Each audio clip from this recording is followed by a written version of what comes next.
En Honduras, el conteo de los votos continúa detenido. Hasta el momento, el 57% de las actas han sido escrutadas y hay un empate técnico de solo 515 votos. Para entender o leer mejor este panorama, vamos a enlazarnos inmediatamente hasta Tegucigalpa con Eduardo Martel. Él es dirigente liberal y es estratega de Salvador Marsalla, uno de los candidatos quienes está disputando la presidencia de Honduras. Eduardo, bienvenido a D-News y gracias por recibir esta comunicación. Un gusto saludarlos, un placer estar en comunicación con News para hablar sobre una situación que esperamos se pueda resolver en los próximos días o en las próximas horas, un proceso electoral que ha estado desde hace 3, 4 meses preñado de acciones destinadas a entorpecer el proceso electoral. Desde el seno del Consejo Nacional Electoral, miembros de otros partidos políticos, del Partido Nacional y del Partido Libre, iniciaron un proceso de conflicto que ha derivado en este momento en una situación de postergación de los resultados y del escrutinio que tiene en zozobra al país y que francamente esperamos que no demore mucho más porque esto podría derivar en una crisis política similar a la del 2017. Eduardo, precisamente sobre eso te quiero comentar, o le quiero comentar. La parálisis de este escrutinio ha generado mucha preocupación, no solamente en Honduras, sino en todo el resto del mundo y precisamente en nuestro continente latinoamericano. ¿Creen ustedes que esto se debe a fallas técnicas, a presiones políticas o a un problema el interno del CNE de tu país? Yo me atrevería a decir, y es un criterio basado en la experiencia de los procesos electorales, que es un esquema de presión política. Es decir, había tendencia que estaba claramente destinada a manifestarse en favor de Salvador Narrala, un proceso de escrutinio que inició de manera muy lenta, pero que paulatinamente iba marcando una tendencia. Cuando ya estábamos prácticamente a 500 votos de superar al candidato del Partido Nacional, Narria Fura, pues ha sido interrumpido y desde ayer prácticamente, hace más de 20 horas, el proceso de escrutinio no ha continuado. Así que no tenemos una explicación claramente establecida por el CNE. Básicamente han manifestado oficialmente que hay problemas técnicos, pero me atrevería a decir que esto responde a otros elementos. Salvador Nasralla dijo recientemente que cuando se cuenten todos los votos, ustedes ganarían por aproximadamente 200.000 votos. Eduardo, ¿de dónde sacan ustedes estas cifras? Bueno, recordemos, y el sistema electoral nuestro es muy particular, recordemos que en cada junta receptora de voto en nuestro país, los partidos políticos tienen un representante. Nosotros hemos ido recibiendo, prácticamente ya tenemos más de 94% de las actas, de la totalidad de las actas. Son aproximadamente pocas de 19.000 actas y en esas actas se refleja una ventaja de en torno al 5% que representaría 150.000, 200.000 votos. Nosotros hemos tenido que contener nuestro posicionamiento, hemos querido ser lo más responsable posible, pero estas horas están siendo de mucha tensión para la sociedad. No queremos nosotros que esta situación derive, insisto, en lo que sucedió el 2017, que fueron más de 15, 20 días en los cuales el Consejo Nacional Electoral no se manifestaba. Hay departamentos con mucha carga electoral, como el departamento de Cortés, de Lloro, de Atlántida, que son los que menos han ingresado y en donde nuestro candidato Salvador Narrala tiene una ventaja, en el caso de Cortés, que es el principal departamento electoralmente hablando del país, una ventaja superior a los 25 puntos. Esa es nuestra fundamentación, no basado en encuestas, no basado en suposiciones, sino que basado en los documentos que oficialmente nos entregaron nuestros representantes de mesa. Eduardo, en caso de que la diferencia final sea mínima, que sean solamente pocos votos como los que estamos viendo en este momento, que son solamente 515, pero hablemos que sean menos, ¿el Partido Liberal está dispuesto a aceptar esos resultados o se tiene planteado una disputa jurídica? Nosotros lo que exigimos, como no podría ser de otra manera, es el respeto irrestricto a la voluntad soberana. En nuestra legislación electoral está establecido el proceso de escrutinio especial. Donde haya duda que se lleve a cabo ese proceso en cada junta receptora de voto, donde haya la más mínima duda, se pueden aperturar las cajas y hacer un conteo manual. En eso sí estamos dispuestos a ser lo más cuidadosos posible y que nos lleve el tiempo que nos lleve. Lo que no podemos es imponer un mandatario, un próximo presidente de la República que no responda a lo que quieren nuestros ciudadanos. Honduras lleva desde el golpe de Estado del 28 de junio del 2009 una situación política muy inestable. Este es un ciclo que creemos que se debe de cerrar. La elección del 2013 fue abultada, la del 2017 un fraude electoral que produjo más de 52 muertos por las protestas. Lo único que deseamos, insisto, es que no vaya a haber un intento de manipulación, ya sea por intentos desde el Consejo Nacional Electoral, desde partidarios de otros candidatos o por presiones políticas internacionales.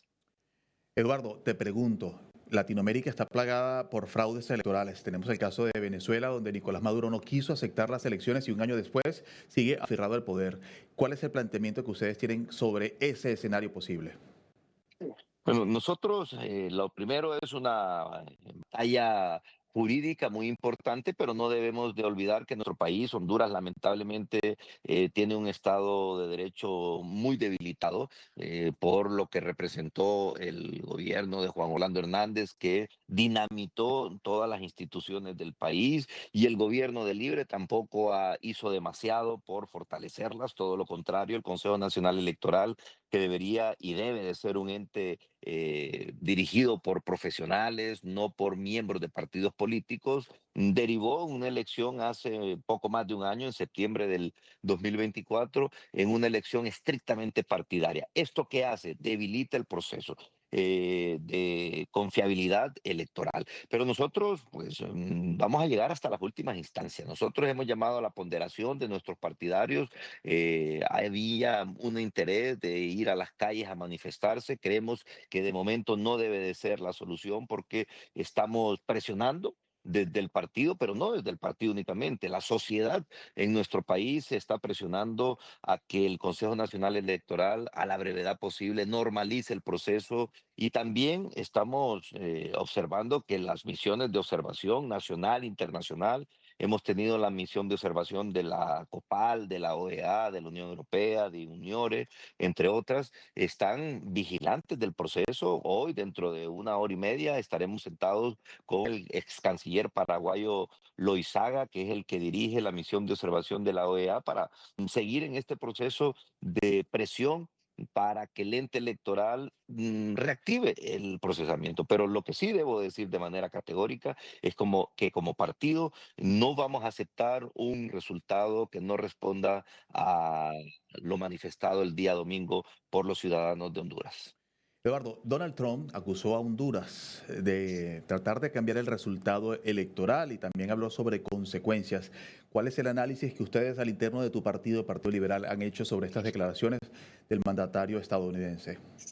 Bueno, en términos pragmáticos, yo me sumé incluso a esa declaración en el sentido de que sí percibo que hay una voluntad de intentar impedir que Salvador Narrala sea el presidente. Obviamente, el sentido de esa declaración de parte del presidente Trump podría ir en otra dirección. Nosotros queremos manifestar que más allá de las opiniones que se emitan desde el exterior, a favor o en contra de uno u otro candidato, deben de ser simplemente anecdóticas. No podemos permitir que la geopolítica regional incida en un resultado que va a derivar, si no se respeta la voluntad, en una situación de crisis y que eso afecta únicamente a nuestro país. Nosotros somos un país, lamentablemente, en una situación económica complicada. Somos un país con niveles de pobreza muy altos, con niveles de desempleo cercanos al 50-60%, desempleo y subempleo, con un flujo migratorio que ha sido alto y constante, limitado ahora por las políticas migratorias de Donald Trump, pero que sigue siendo un flujo permanente, uno de los países que más migrantes produce en América. Por lo tanto, queremos que el país derive por la senda que desea y que sea dirigido y rectorado por quienes decidieron los hondureños. Ahora bien, yo no creo que esto, una vez que Salvador Narrala fuese declarado, vaya a tener consecuencias. Nosotros somos un partido político que está dispuesto a dialogar, a conversar con las distintas naciones, independientemente del posicionamiento ideológico. Vamos a conversar con Estados Unidos, es nuestro principal socio comercial, es un país en donde viven más de 1.5 millones de hondureños y por lo tanto debemos de entenderlos y tendríamos la capacidad de normalizar. Entendemos que esto es política, entendemos que el presidente Trump también se manifestó, por ejemplo, en el caso de Argentina, en el proceso electoral de octubre, pero insisto, no podemos permitir que ni desde Estados Unidos, ni desde Sudamérica, ni desde ningún país se trate de incidir en manipular lo que quieran y decidan los ciudadanos de este país. Ya para finalizar, te pregunto, si el CNE no acelera el conteo de las actas, el escrutinio, ¿ustedes están preparados para mesas, exigir un recuento total o una movilización internacional de observadores? ¿Cuáles los escenarios, rápidamente te pido la respuesta, que están trabajando en este momento?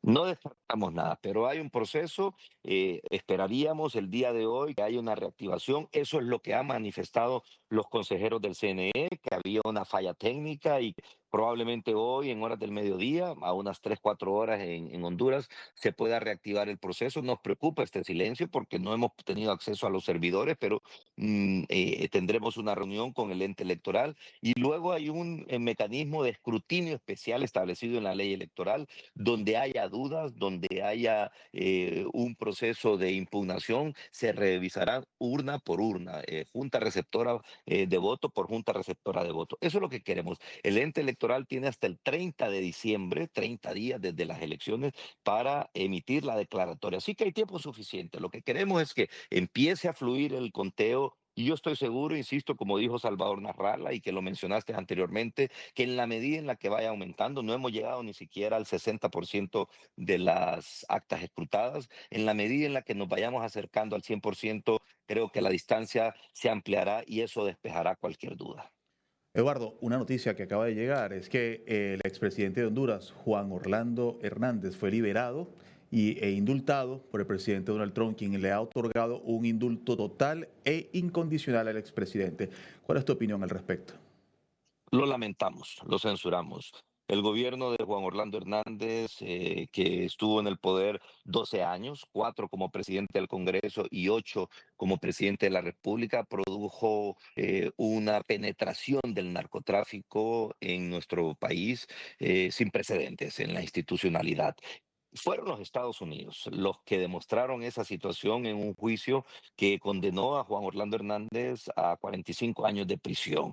Y la prueba documental que se pudo observar en ese juicio es francamente escalofriante, llena de crimen, de corrupción, de asesinatos dirigidos desde Casa Presidencial, el propio ex jefe de la policía, el comandante Bonilla, que está preso en Estados Unidos por la misma situación, manifestó que Juan Orlando Hernández le había solicitado el asesinato de más de 42 personas. Francamente no lo entendemos. Estados Unidos ha sido un referente de la democracia para el mundo y con esta decisión se manda un terrible mensaje. Y no solo eso, la presencia de Juan Orlando Hernández en nuestro país en los próximos días también generará un proceso de convulsión y eso lo único que genera es inestabilidad en un país que lo menos que necesita es conflicto político-social. Nosotros vamos a seguir muy atentos. Eduardo Martel, te agradezco enormemente el tiempo que nos has dedicado de News para informar a América Latina sobre el proceso postelectoral que se está realizando en Honduras en estas horas tan delicadas de la democracia de ese país. Gracias, Eduardo. Muchísimas gracias, un fuerte abrazo.